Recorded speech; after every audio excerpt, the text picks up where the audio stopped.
जिसे कभी किसी ने कहा था तेरे हाथ में तो भाग्य रेखा ही नहीं, और आज वही लड़का अपने हाथों से करोड़ों का साम्राज्य खड़ा कर चुका है। जिसे एक वक्त पर कहा गया था ये तो सिक्योरिटी गार्ड का बेटा है, वो आज पूरे उत्तर प्रदेश में सबसे ज्यादा चर्चित नाम बन चुका है। एक छोटा सा गांव, एक मामूली परिवार, 7,000 की नौकरी से शुरुआत और आज बंगला, बिजनेस और भक्ति तक का सफर। कहानी उस शख्स की जिसने अपनी मेहनत और आस्था से किस्मत की लकीरें तक बदल दी। हम बात कर रहे हैं आनंद पांडे की। आनंद पांडे वो नाम जो आज हर जुबान पर। 2 महीने पहले तक शायद ही कोई जानता था, लेकिन आज पूरा उत्तर प्रदेश इस नाम को पहचानता है। राजन महाराज की कथा के आयोजक के रूप में आनंद पांडे आज हर जगह चर्चा में है। कथा इतनी भव्य, इतनी दिव्य कि पूरा इलाका बोल उठा, आखिर कौन है ये आनंद पांडे। तो चलिए जानते हैं। आनंद पांडे का जन्म हुआ प्रतापगढ़ जिले के परानुपुर गांव में, जो कुंडा से करीब 8 किलोमीटर दूर है। घर की आर्थिक स्थिति बेहद ही कमजोर थी। पिता मुंबई में सिक्योरिटी गार्ड थे, माँ गांव में बच्चों की परवरिश करती थी। एक बहन, 2 भाई, एक छोटा सा घर, लेकिन सपने बहुत बड़े। गरीबी देखी, तंगी झेली, पर हौसले कभी नहीं टूटे। कहते हैं जिसने तंगहाली देखी हो वो जिंदगी की कीमत जानता है। आनंद पांडे की पढ़ाई हुई ननिहाल हरबतपुर में। मामा राजकुमार मिश्रा हमेशा कहते थे बेटा बड़ा सोचो, आगे बढ़ो, और आनंद पांडे कहते थे मुझे कुछ बड़ा करना है, कुछ ऐसा जिससे लोग मुझे याद रखें। फिर आया साल 2012 का। एक दिन अपने रिश्तेदार के साथ वो गए पंडित जी के पास। पंडित जी ने हाथ देखा और बोला बेटा तुम्हारे हाथ में तो भाग्य रेखा ही नहीं है, तुम कुछ नहीं कर पाओगे अपने पूरे जीवन में। वो शब्द तीर की तरह चुभ गए। बाहर से आनंद शांत रहे, लेकिन अंदर उनके सब कुछ बिखर गया। सीधे पहुंचे हनुमान मंदिर में और आंखों में आंसू लिए दिल में एक ही बात थी कि प्रभु अगर मेरे हाथ में भाग्य नहीं तो मेरा भाग्य आप लिखना।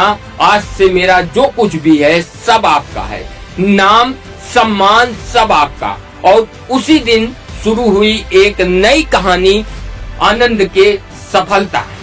साल 2013 नौकरी की तलाश में आनंद पहुंचे मुंबई।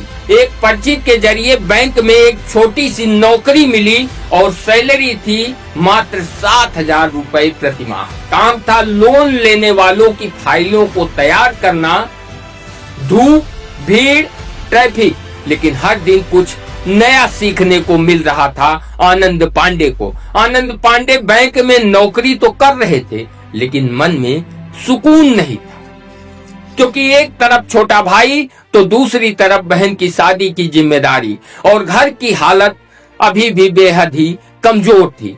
ना आनंद के पास अच्छी डिग्री थी और ना ही बड़ा अवसर। बस एक ही ख्वाहिश थी, कुछ ऐसा करना जिससे जिंदगी बदल जाए। नौकरी करते करते कई बिल्डरों से आनंद पांडे की जान पहचान हुई और वहीं से आया एक नया विचार, क्यों न खुद कुछ किया जाए। कई बिल्डर बोले आनंद नौकरी छोड़ो, कंस्ट्रक्शन का काम शुरू करो, और तब आनंद के मन में भी यह बात बैठ गई। और फिर आता है साल 2015 का। एक दिन आनंद ने अपनी माँ से कहा माँ मैं नौकरी छोड़कर व्यवसाय शुरू करना चाहता हूँ।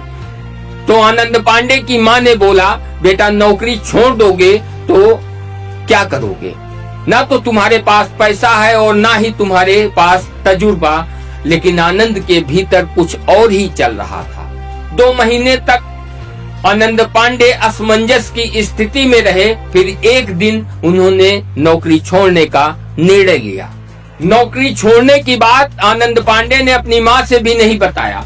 सुबह घर से ऑफिस का बहाना बनाकर निकलते, दिन भर साइट पर पसीना बहाते, छोटे ठेके लिए और काम शुरू कर दिया। धीरे धीरे कंस्ट्रक्शन काम में आनंद पांडे को सफलता मिलने लगी। फिर उसी बीच आया कोरोना काल।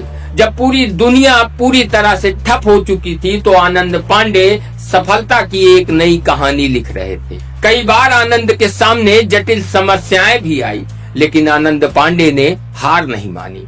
कहते हैं अगर इरादे मजबूत हो तो किस्मत को भी झुकना पड़ता है। धीरे धीरे आनंद पांडे का काम बढ़ने लगा और फिर आनंद पांडे के पास टीम हो गई और कारोबार करोड़ों में पहुंच गया। जिन लोगों ने कभी कहा था ये सिक्योरिटी गार्ड का बेटा कुछ नहीं कर पाएगा, आज वही लोग कहते हैं यही वो लड़का है जिसने अपनी किस्मत को हराया है।